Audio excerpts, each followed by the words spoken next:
मनुष्य की सबसे बड़ी दुर्बलता क्या होती है? सोचिए।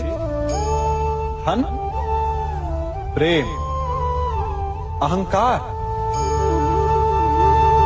मनुष्य की सबसे बड़ी दुर्बलता होती है उसके रहस्य।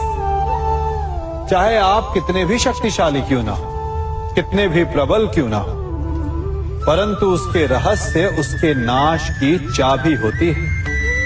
इसलिए यदि प्रबल रहना है, शक्तिशाली रहना है, समर्थ रहना है, तो अपने रहस्य को किसी को भी ना बताएं, ना मित्र को और ना ही शत्रु को, क्योंकि समय पड़ने पर कब कौन शत्रु हो जाए ऐसा कहना संभव नहीं।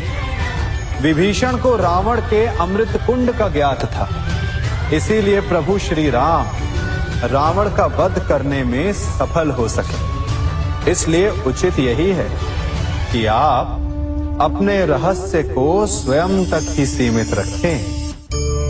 मनुष्य का मन बड़ा विचित्र होता है, कल्पना में ही विकास करता है, संपन्न भविष्य का स्वप्न देखता है और कल्पना में ही जो नहीं हुआ उससे भय खाता है। और यही भय मनुष्य का सबसे बड़ा शत्रु है। हमारे भविष्य के मार्ग में, हमारे आनंद के मार्ग में सबसे बड़ी बाधा है। अब आप लोग मुझसे पूछेंगे कि इसका तोड़ क्या है, भय से मुक्ति कैसे पाई जाए? तो ये प्रश्न आप स्वयं से पूछिए। तनिक सोचिए, जब आप एक सुंदर भविष्य की कामना करते हैं तो उसे पाने के लिए आप परिश्रम करते हैं ना? ठीक उसी प्रकार भय से मुक्ति पाने के लिए आप उससे लड़ जाएं और उसका निवारण आपको स्वतः ही मिल जाएगा। इसलिए जब भी भय आपको सताए तो उससे भागे नहीं, उससे घबराए नहीं, क्योंकि भय का काम ही होता है आपको भयभीत करना। इसलिए जब भी भय आप पर आक्रमण करे तो आप भी उस पर पहले ही आक्रमण कर दें। हम सब मित्रों के साथ रहना चाहते हैं, शत्रुओं से दूर रहना चाहते हैं। क्यों? क्योंकि हमें जीवन में आनंद पाना है, जीवन में आगे बढ़ना है, स्वयं को संपन्न देखना है। और यदि किसी से भी आप पूछेंगे कि जीवन में सफलता पाने के लिए सबसे अधिक आवश्यकता किसकी होती है, तो हर एक आपको लगभग एक ही उत्तर देगा।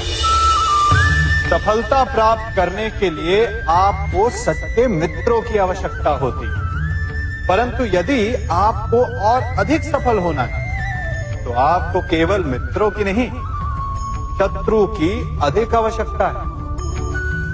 अब आप कहेंगे, ये मैंने कैसी बात कर दी? तनिक स्वयं सोचिए। जब भी संकट आता है तो मित्र क्या करते हैं? आपकी सहायता करने के लिए आपके साथ खड़े हो जाते हैं। और संकट के समय में शत्रु और बड़ा संकट बनकर हमारे समक्ष खड़े हो जाते हैं।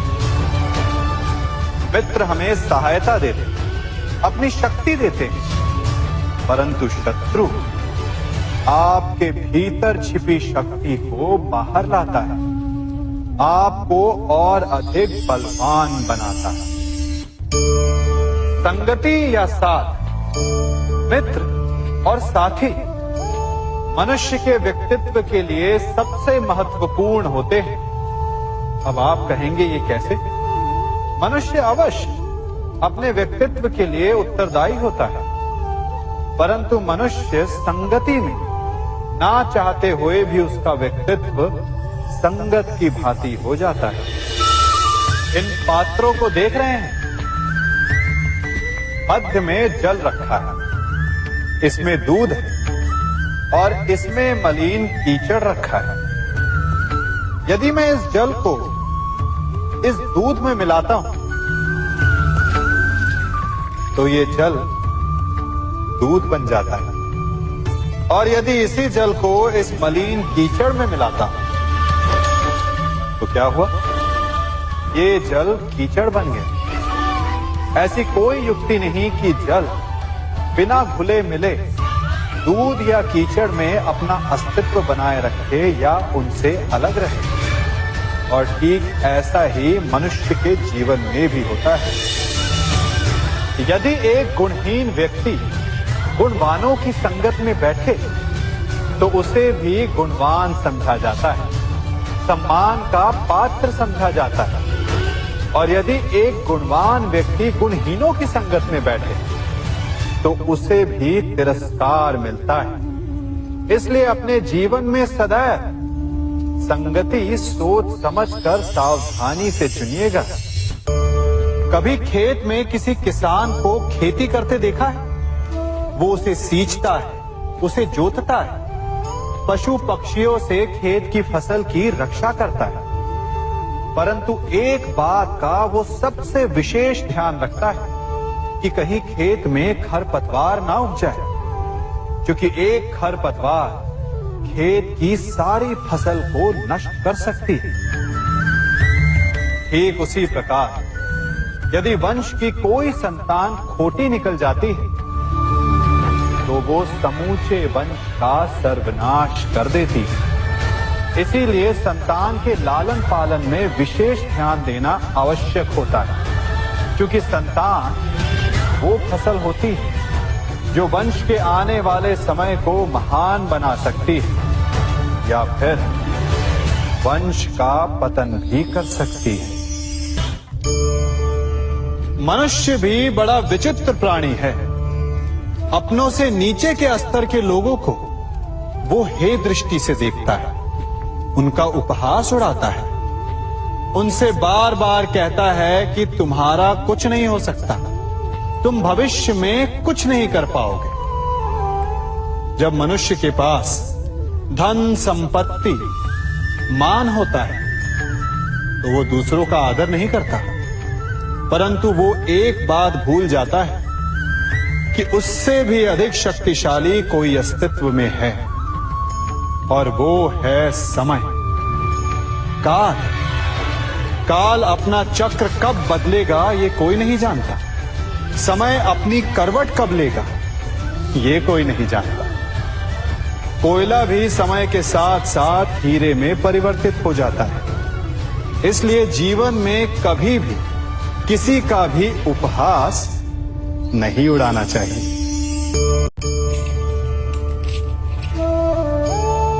बड़ी विकट समस्या है।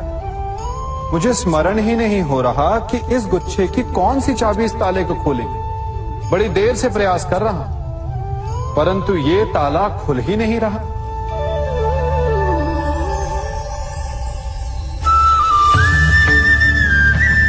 ऐसी परिस्थिति में आप क्या करेंगे? अधिकतर लोग ऐसी परिस्थिति में अपनी आशा खो बैठते हैं। उन्हें लगता है कि चाबी खो गई। वो तिलमिला जाते हैं, क्रोधित हो उठते हैं। परंतु उस समय धैर्य रखें तो गुच्छे की अंतिम चाबी ताला खोल सकती है।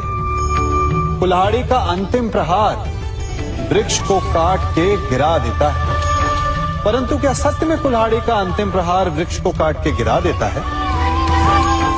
आपको आपका लक्ष्य दिला देता है?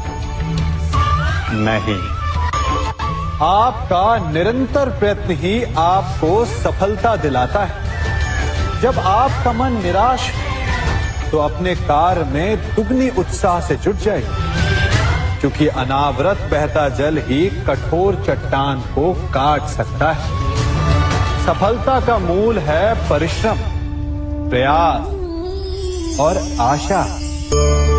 मनुष्य का जीवन ऋतुओं के समान होता है। आज ग्रीष्म तो कल वर्षा, परसों शीत। तनिक संकट आया तो हम संयम खो बैठते हैं, तनिक ऋतु बदली तो हम अधीर हो जाते हैं। अपने आक्रोश में, अपने क्रोध में हम उनसे ही संबंध बिगाड़ लेते हैं जो हमारे अपने होते हैं। क्यों ऐसा होता है ना?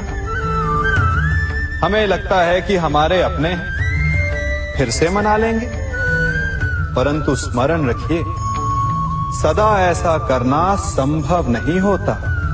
सागर की उछलती लहरों को तट सहता है और यदि तट ही टूट जाए तो बाढ़ आ जाती है। हमारे संबंध भी दूध की भांति होते हैं। दूध तपकर उबल सकता है, परंतु यदि उसमें खटास आ जाए तो वो फट भी जाते हैं। और फटे दूध को चाहे जितना मत लो, उसमें से माखन नहीं निकलेगा। इसीलिए अपने संबंधों को संभल कर निभाना चाहिए।